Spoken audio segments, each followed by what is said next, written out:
Hey, as you already know, I'm Avni. Welcome back to our Wizbot series. Today, we're going to have a lot of fun exploring draw mode. It's a feature where Wizbot becomes your art partner. We'll see how to set it up, how it works, and how children can use it to draw different shapes and patterns on paper. So let's get started and get more creative with Wizbot. In draw mode, Wizbot can draw different lines, patterns, and shapes using a simple brush pen. Yes, like a real artist. Now, to switch to draw mode, press this action and reverse button together.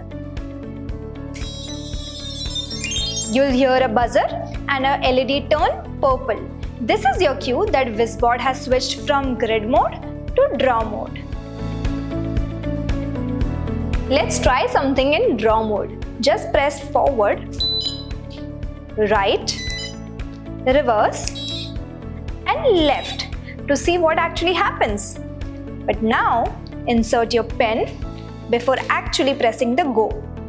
Make sure the tip touches the paper, not too hard, not too light. Now press go.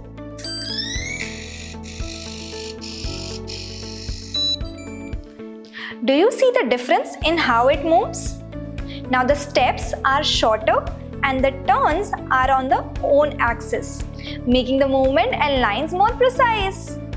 So you think it was cool, right? Wait till I show you something even cooler.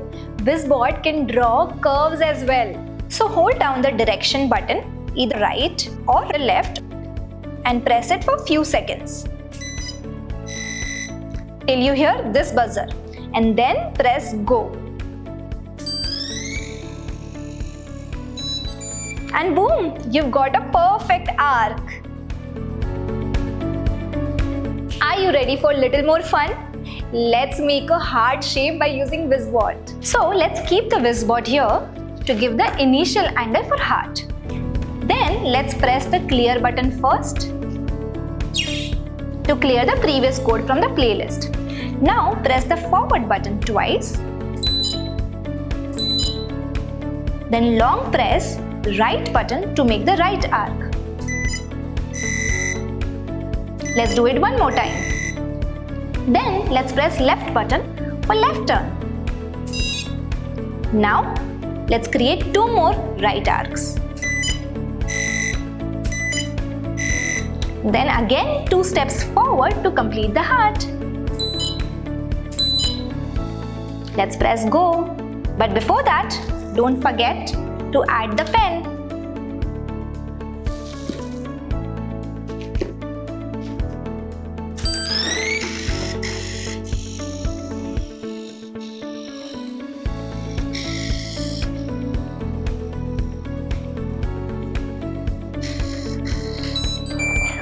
Wow, amazing! It has completed such a beautiful heart. Don't worry if your first heart is not picture perfect. Little wheel slips and battery voltage change can give little variations in your drawing. Just give Wizbot a quick calibration tune-up and watch the new heart close to perfect. And hey, if things look little bit off or your drawing looks weird, no stress. Just head over to our calibration video. It will help you to get everything back on track. I will see you in the next session where we'll have more creative fun with Wizbot. Till then, happy learning!